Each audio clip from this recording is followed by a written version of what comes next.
All right, so I'm going to do one more test on this Yong Heng air compressor with this additional cooling setup that I have before I wrap it up. Before I do that test, I'll just go give a brief overview of what's been done to modify the cooling system on this compressor. This additional cooling circuit has been added. So there's coolant in these hoses right here, and these copper tubes have been added here. And what that is attached to is a stainless steel line right there. That runs along here and goes into here. That line gets extremely, extremely hot when the compressor runs. And so this is attached onto here to absorb that heat and go down into the radiator system and the pump and the reservoir to help cool that. These lines go right through the cabinet here inside. This is a welding cabinet. We also have coolant lines. This one right here comes from the pump. This is a 1/2-inch line. It comes up here, splits right here, and goes to the front and the back. So this fitting right here used to be a metric. I believe it is an M10 on the left right here. I've drilled it out and put in a 1/4 inch on the right here and right here. And then also drilled out the inside of this thing in 2 locations, right here and down here, to allow more coolant to flow through the head, taking advantage of the larger diameter fittings here and here. I also added a second water jacket on the backside. So this was never here before.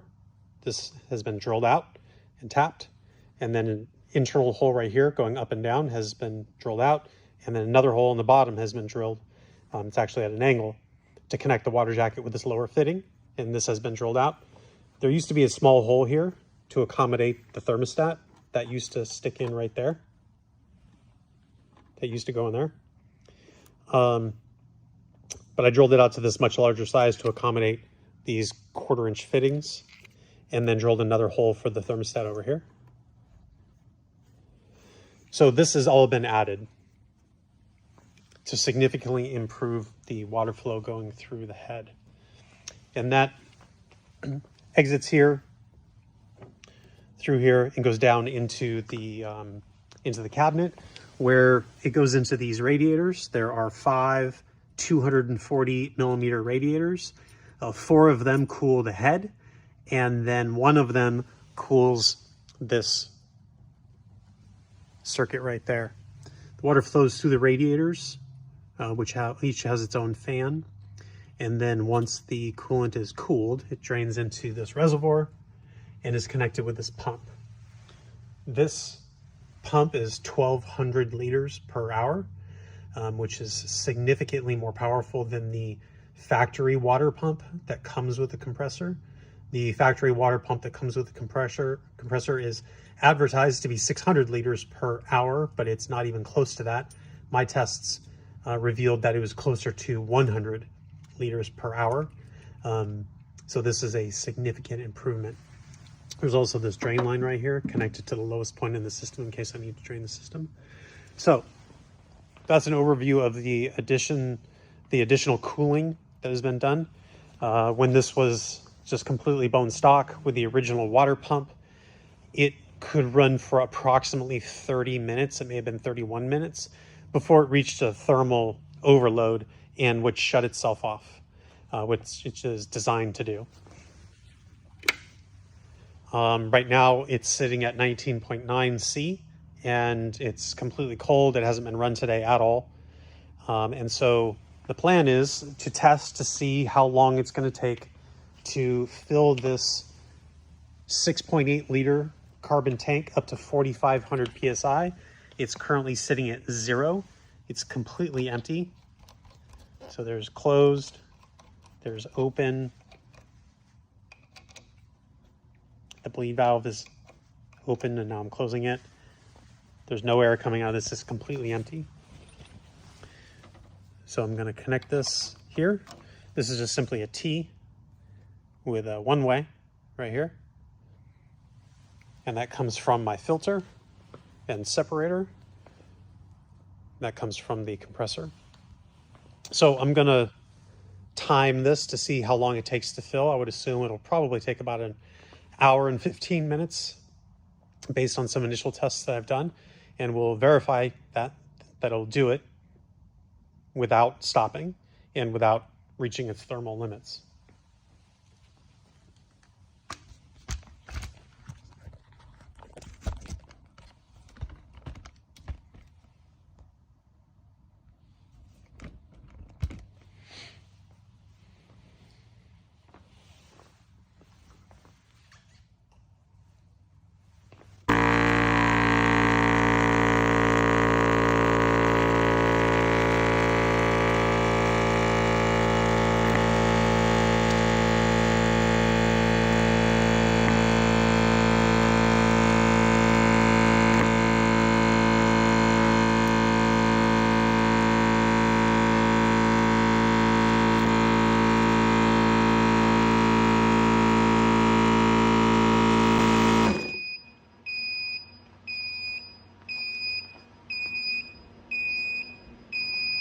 All right. I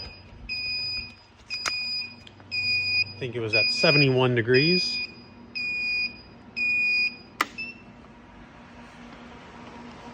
And we're now at 4,500 pounds.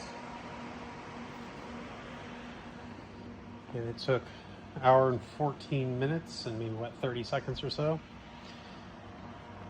And so with no 5-gallon bucket of water, and just running off of about 1 quart of coolant total in the radiators, in the hoses, and in the tiny little reservoir right there.